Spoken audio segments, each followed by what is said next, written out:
अस्सलाम वालेकुम एवरीवन, कैसे हैं आप सब। तो आज की वीडियो खासी स्पेशल है क्योंकि मैं वापस आ गई हूँ आफ्टर 3 मंथ्स। तो ये वीडियो मेरी बहन की शादी व्लॉग है और सब कुछ बताऊँगी आपको ये सब कैसे स्टार्ट हुआ, लेकिन थोड़ा सा रिवाइंड करेंगे और शुरू से शुरू करते हैं।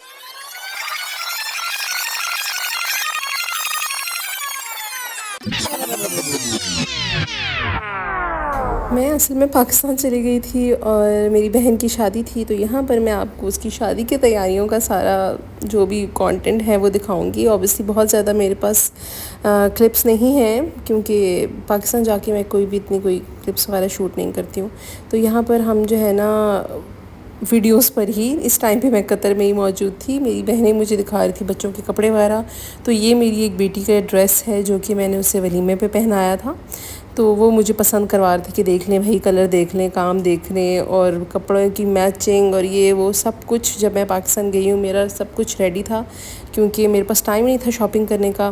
तो मेरी बहनों ने ही सब कुछ मेरे लिए शॉपिंग वगैरह की और मतलब चीज़ें डिसाइड की। तो मतलब पसंद की हूँ मैंने, लेकिन उन्होंने बहुत हेल्प की। तो यहाँ पर जो जोड़ा है जी, वो है मेरी बहन का बारात का जोड़ा। और ये जब उसने देखा था तो ये वेलवेट पे था। She wanted the same work on net, तो फिर हमने नेट पे करवाया था। और ये उसका वलीमे का जोड़ा है और ये भी बहुत ही हसीन जोड़ा था। यहाँ पर जी सारी चूड़ियों वगैरह की पिक्चर वगैरह शेयर हो रही थी कि कौन सी चूड़ियों का कलर लें। उसको थोड़ा इंडियन स्टाइल की पसंद थी, फिर साथ हमारी चूड़ियाँ थी। तो मतलब बहुत शॉपिंग जो थी ना सारी ही हमने ऑनलाइन की है, तकरीबन नहीं, सारी ही ऑनलाइन की है ये बोलना चाहिए, क्योंकि मैंने जाके कुछ भी नहीं लिया। मैं बस चीज़ें उठाई और पहन ली and I showed up to the wedding. बिल्कुल भी टाइम नहीं था मेरे पास कि मैं बाज़ारों के चक्कर लगवाऊँ या कोई कपड़े बनवाऊँ।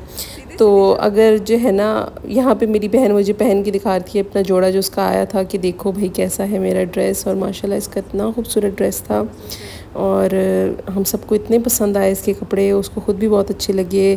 फिर उसके बाद जी आ गया निकाह का दिन। तो घर पे ही हमारा निकाह का छोटा सा फंक्शन था और ये जो है घर पे डेकोर करवाया था हमने निकाह का। तो आप भी देखें, आपको कैसा लगता है प्लीज़ बताइएगा। तो हमें बहुत क्यूट सा लगा था, छोटा सा, जैसा उसने चाहा था वैसा ही था। तो खैर बहुत ही मज़े का निकाह का फ़ंक्शन हो गया, बहुत इंटीमेट सा था। फैमिली मेम्बर्स ही इनवाइटेड थे सिर्फ। और मैं आपको थोड़ा सा अपनी बहन के निकाह की क्लिप भी दिखा दूँगी। तो ये था जी उसका निकाह का ड्रेस और ये भी बहुत प्यारा जोड़ा था उसका। ये उसका जी हो रहा था इस टाइम पे निकाह। अच्छा, इतने हम इमोशनल हुए हुए थे, लेकिन साइड पे जो बैकग्राउंड साउंड था हमारे सारी दुनिया के बच्चे रो रहे थे। इतनी बुरी हालात थी। एक तो शादी पे सब बच्चे ऐसे चढ़ के आए होते हैं जैसे उनको सब पता है कि क्या हो रहा है। बच्चे इतना बढ़ चढ़ के पार्टिसिपेट करते हैं ना कि एक पॉइंट होता है बंदा इरिटेट होता है, दिल करता है कि गोरों वाली शादी करें और बच्चों को इन्वाइट ही ना करें। तो भाई फिर उसके बाद जी रात को बहुत फायरवर्क वगैरह हुई और हमने बहुत इंजॉय किया। मैंने भी काफ़ी अरसे बाद कोई पाकिस्तान की शादी देखी थी। मतलब मुझे लगता है मैं सिर्फ़ अपनी शादी पे थी, उसके अलावा मैं किसी की शादी पे नहीं थी। तो ये चीज़ें होती हैं जब बंदा बहुत ज़्यादा मिस करता है पाकिस्तान को। ये क्लिप मेहंदी के फंक्शन से एक दिन पहले की है और मेरी बहन को मेहंदी लगाने वाली मेहंदी लगा रही थी और फिर उसके बाद हमने भी लगवा रही। हमने बोला हम क्यों रह जाएं। मेरे साथ थोड़ा सा ब्लंडर हो गया था, जैसा मैं डिज़ाइन बोल रही थी वो अपने साथ एक लड़की लेकर आई थी, वो बिल्कुल वैसा नहीं लगा रही थी। कुछ अजीबो-गरीब सी हरकतें हुई मेरे साथ, लेकिन खैर मैंने अब खुद नहीं लगा रही हूँ तो कुछ तो होगा। फिर उसके बाद हमने उनके लिए खाना वगैरह बनाया और फिर नेक्स्ट डे मेहंदी के तो कुछ भी मेरे पास कोई क्लिप ही नहीं है। और यहाँ पे ये जो है मेरी बेटी की हेयर स्टाइलिंग वगैरह करवाई थी मैंने अपनी दोनों बेटियों की। उनके ख़ास तौर पे मैंने बाल बड़े किए थे ताकि भाई इनके कोई अच्छे से बन्स वगैरह बन जाए और इतने खूबसूरत लग रहे थे। हम सब ने यही हेयर स्टाइल बनाया था, मैंने, मेरी बेटियों ने, मेरी दूसरी बहन ने, और ये इतना अच्छा लग रहा था। हमारी साइड का प्रॉपर थीम था कि हम सब के कपड़े रेड कलर में होंगे और हेयर स्टाइल वो सैलून वाली ने हम सब के सेम कर दिए थे। तो इस वजह से मतलब बच्चों ने भी पहना था सिवाय मामा के। मामा कहते हैं मुझसे भाई ये कलर्स नहीं पहने जाते, तो मामा ने नहीं पहना था। और फिर उसके बाद शादी के बाद अच्छा मैं ये सोच रही थी कि मैं आपको ये छोटी सी क्लिप दिखाऊं। मुझे नहीं पता बाकी सिटीज़ में किस तरह से होता है, लेकिन एबटाबाद में यहाँ पे पूरी एक रस्म होती है जिसमें दुल्हन जो है वो चावल और चीनी और मेरे ख्याल से इस तरह घी वगैरह डालती है और साथ साथ बार डालती है। मतलब ये हर एक का नहीं होता, लाजमी नहीं सब करें। मेरी शादी पे नहीं हुआ था, कुछ लोग करते हैं कुछ नहीं करते, सबका अपना अपना होता है।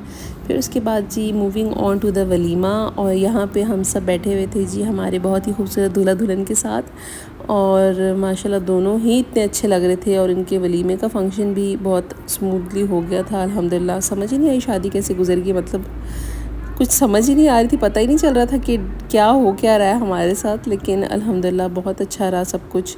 और मेरी बहन बहुत खूबसूरत लग रही थी। अगर आपको मेरी आवाज़ डिफरेंट लग रही है या थोड़ी सी इरिटेटिंग लग रही है, प्लीज़ एक्सक्यूज़ मी, मेरी सर्जरी हुई है और ये फिर किसी और दिन शेयर करूँगी आपके साथ वाक़या। लेकिन खैर, इसलिए मेरी आवाज़ थोड़ी सी अजीब हुई है। मैं बहुत मुश्किल से रिकवर किया मैंने काफ़ी अर्से बाद, और अभी जाके मैं बोलने लगी हूँ। तो जी यहाँ पर हम बारबेक्यू कर रहे थे, सारा हम अपना सामान वारा लेकर आए थे भाई। तो फिर हमने कोशिश की कि हम कोई ना नेचर में जाके आग लगाएं। हम अपनी अंगीठी लेकर आए थे और काफ़ी सेफ़ तरीके से हमने चीज़ें भी डिस्पोज़ की, अपना कचरा भी जो है ना साथ लेकर आए हम वापस। वहाँ पर बुरी हालात किए होते लोगों ने, इतनी खूबसूरत जगह होती है, तो कोशिश कर रहे थे कि हम वो हरकतें ना करें। आप भी कभी जाएँ तो प्लीज़ ऐसा ना करें। और बहुत ही मज़ा आया, मतलब हमें एक स्पॉट पापा ने ढूंढ के दिया था जहाँ पे कोई भी नहीं था। हम बिल्कुल आराम से एज अ फैमिली हमने फुल जो है ना बारबेक्यू किया, बच्चे खेलते रहे फ्लावर्स के साथ। और वहाँ पे इतनी खूबसूरत बटरफ्लाइज थी। इस एरिया में कुछ इसका नाम भी था, something related to the butterflies, मुझे अब सही से याद नहीं है। तो लेकिन बहुत ही खूबसूरत जगह थी। नथिया गली में आके इंसान को सुकून आ जाता है। लेकिन बाज़ार में जाओ तो इतना इंसान तंग होता है, रोड इतना तंग है, वहाँ पे जगह जगह पार्किंग्स लगी हुई हैं, और पार्किंग की जगह उन्होंने बनाई भी नहीं है। तो मतलब रोड पे ही पार्किंग्स पे लगाई हुई हैं लोगों ने गाड़ियाँ। जैसे कि मैंने पहले ही बताया, मुझे एक ही चीज़ इरिटेट करती है, वो है नथिया गली का बाज़ार। यहाँ से गुज़रना बहुत मुश्किल है, कोई चीज़ नहीं ले सकता बंदा, कुछ खा के इंजॉय नहीं कर सकता, कहीं बैठ नहीं सकता, मतलब सो इरिटेटिंग। पे करते कराते हमारा पाकिस्तान का ट्रिप इसी तरह हाथ से छूट गया, जिस तरह से ये वीडियो आपके हाथ से छूट गई क्योंकि इतना सा ही याद है मुझे भी, कुछ समझ नहीं आ रही क्या हुआ, किस तरह गए, क्या कुछ होता रहा। देखते ही देखते हम फिर जी अपनी वापसी के जहाज़ पे भी बैठ गए। कुछ पता नहीं चला कैसा टाइम गुजरा, लेकिन कहते हैं अच्छे टाइम का पता नहीं चलता है, तो शायद इस वजह से। लेकिन अल्हम्दुलिल्लाह कि पेरेंट्स से मिल लिया, बहन भाइयों से मिल लिया, बहन की शादी अटेंड कर ली, और शुक्र है कि सब ठीक हैं। होपफुली आप सबकी भी फैमिली ठीक ठाक होगी।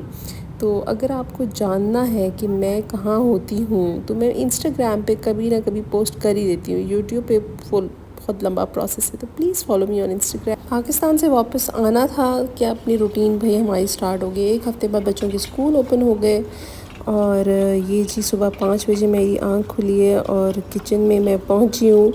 बच्चों के लंच बॉक्स वगैरह रेडी करे थे। खैर ये था मेरे 3 मंथ्स का सम अप। होपफुली आपको अच्छा लगा होगा। Please subscribe to my channel for more videos. Thank you so much watching. अल्लाह हाफ़िज़।